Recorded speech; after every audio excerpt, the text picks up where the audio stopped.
Bonjour, Claire de Viemix, coach pour personnes autistes Asperger. Je commence cette nouvelle série et je reviens sur le thème du travail. De nombreuses personnes autistes veulent travailler et pourtant, la grande majorité des autistes ne travaillent pas ou a une carrière en dents de scie.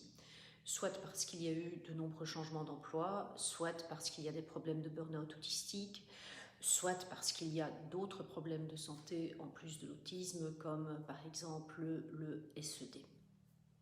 Et pour de nombreuses personnes autistes, en effet, la manière dont la vie en entreprise est organisée, les demandes par rapport aux interactions sociales, aux horaires de travail, aux tâches à réaliser, à l'aménagement des bureaux, au trajet, etc., tout cela est beaucoup trop lourd à gérer. Et donc, de nombreuses personnes autistes en viennent également à penser qu'il vaudrait mieux travailler comme indépendant ou comme auto-entrepreneur, comme on dit en France. Mais est-ce que c'est la bonne solution pour vous? Je ne parle pas pour moi, je parle pour vous. Est-ce toujours le bon moyen d'utiliser au mieux vos talents et de faire ce que vous aimez faire? Allez-vous pouvoir gagner votre vie si vous êtes indépendant? Eh bien, c'est ce que je vais explorer dans cette série de vidéos. Alors, j'ai travaillé en entreprise pendant de nombreuses années et puis j'ai aussi été indépendante et maintenant je le suis à nouveau. Et donc, j'ai pu expérimenter les avantages et les désavantages des deux systèmes. Et donc, nous allons voir ce qui est important à tenir en compte au niveau de l'environnement de travail, des interactions sociales, de vos capacités, des valeurs que vous défendez, de la vision que vous avez de votre activité professionnelle, sans oublier l'aspect financier pour prendre la bonne décision. Donc aujourd'hui, on va commencer par le plus basique, à savoir l'environnement de travail. L'environnement de travail en entreprise, comme je vous l'ai dit, c'est souvent fatigant pour une personne autiste. Les open space pullulent maintenant, il y a des bruits de machines, de conversations, la lumière est souvent une lumière au néon et parfois on ne peut même pas choisir l'endroit où l'on s'installe le matin. Vous avez aussi des trajets à faire entre votre domicile et votre lieu de travail. Alors là, le télétravail, évidemment, a permis à un certain nombre de personnes autistes de pouvoir souffler, car on travaille à partir de chez soi. Par contre, l'inconvénient, c'est qu'on se retrouve très souvent avec des calls vidéo qui peuvent être quand même assez fatigants et pas tout le monde a un poste de travail adapté à la maison. La gestion de l'énergie est problématique aussi lorsqu'on travaille en entreprise. On peut éventuellement pratiquer l'horaire flexible, oui, mais on est quand même obligé de prester un certain nombre d'heures par semaine.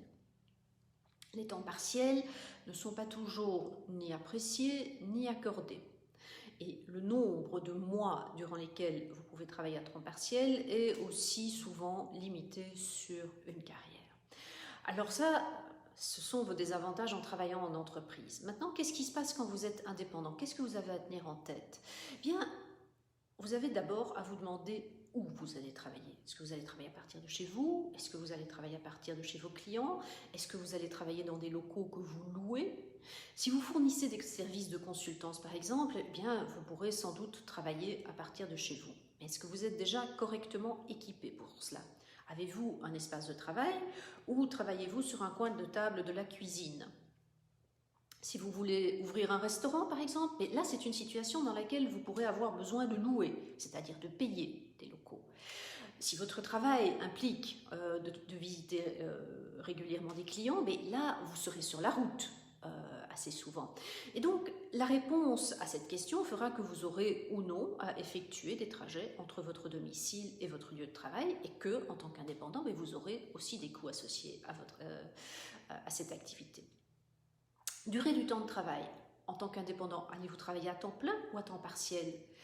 Et les horaires de travail ont aussi besoin d'être pris en compte quand on est indépendant parce que peut-être, par exemple, que vous travaillez super bien la nuit, mais vos clients, eux, ils ont besoin de vous pendant la journée. Alors, ces éléments sont importants à la fois pour tout ce qui concerne la gestion de votre énergie, mais aussi pour tout ce qui concerne le prix que vous allez demander pour les biens et les services que vous fournissez.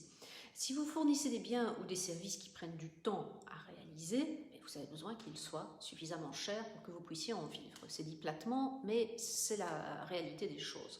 Ensuite, en tant qu'indépendant, est indépendant de ça. Il est important de savoir quand vous allez vous accorder des plages de repos. Et c'est d'autant plus important pour une personne autiste parce que votre travail a toutes les chances de correspondre avec votre intérêt spécifique. Et donc, vous pourriez y passer de très longues heures et négliger votre repos, votre alimentation et votre santé. Voilà, ceci termine cette vidéo. Dans la prochaine vidéo, je vous parle des interactions sociales que l'on a quand on travaille en entreprise et celles que l'on a quand on est indépendant. Je vous souhaite une belle journée, une belle soirée, puis je vous dis à très bientôt.